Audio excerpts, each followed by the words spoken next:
J'ai commencé ce matin à 8 heures, donc on avait un rendez-vous avec Farm Europe. Farm Europe, c'est un lobbyiste qu'on a à Bruxelles, et qui nous aiguille sur plein de sujets agricoles. Euh, la thématique principale, c'était le renouvellement du Parlement européen. Quel visage il aura demain? Ce qui est important, évidemment, c'est de s'impliquer dans les élections européennes, d'aller voter pour évidemment des partis qui défendent l'agriculture au quotidien et pas forcément pendant les élections européennes. Il y a eu la délégation Normandie qui nous a évidemment fait part de son soutien à l'agriculture.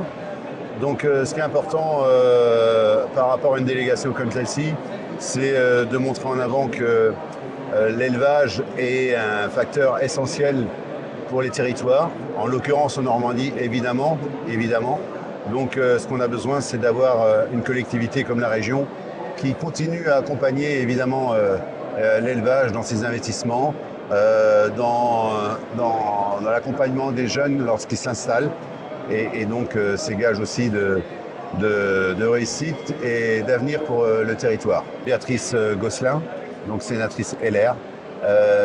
Évidemment, c'est une sénatrice de chez moi. Donc elle est évidemment très sensible aux sujets agricoles. C'est une évidence, un territoire comme chez nous, c'est important. Et donc on voit qu'on a des élus, des parlementaires qui sont à côté de nous. Ce qui est important, c'est de leur faire passer un message que l'élevage, l'agriculture est important pour nos territoires.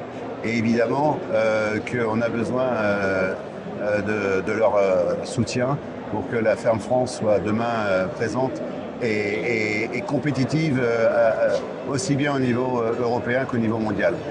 Et donc on a eu la délégation des députés PPE, voilà, pour la France, hein. Donc le député LR européen. Donc évidemment, en charge du dossier européen à la FNPL, on a aussi l'occasion de rencontrer souvent nos eurodéputés.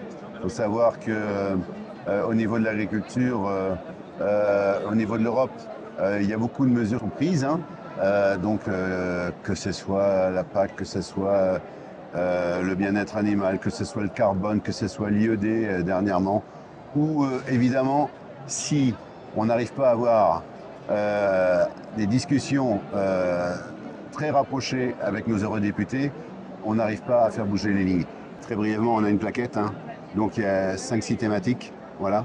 Il y a plusieurs directives qui sont en préparation au niveau de l'Europe, donc bien-être animal, carbone, l'IED, enfin voilà, on est carrément solidaire de nos autres, des autres productions, même si nous on a gagné pour que les bovins ne soient pas dans la directive des émissions industrielles.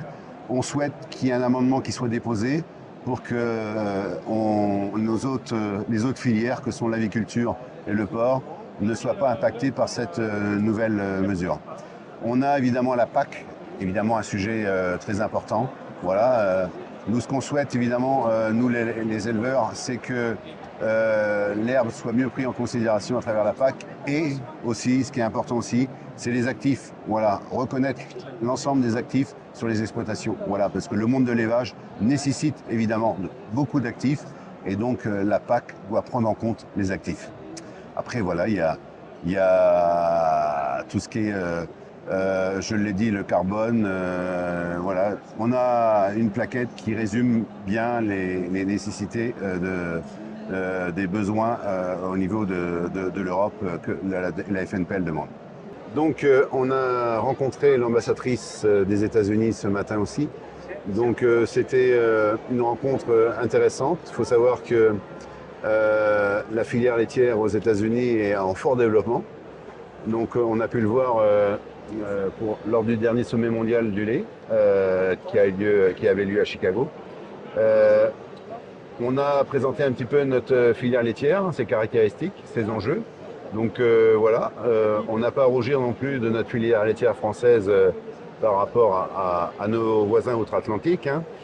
Ce qui est important aussi à travers cette rencontre, c'est que les USA seront présents fortement au prochain sommet mondial du lait à Paris.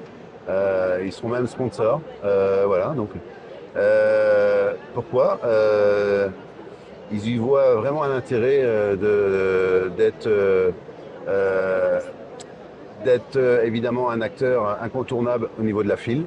Ça ne peut être qu'une chance d'avoir un sommet mondial du lait en France, à Paris. Donc il faut savoir que ça a lieu à peu près tous les 20 ans. La France, elle est réputée au niveau mondial pour sa tradition laitière, pour son mode d'élevage qui est un des plus durables au monde. Donc c'est aussi ça ce qu'on veut faire voir à nos collègues des autres pays.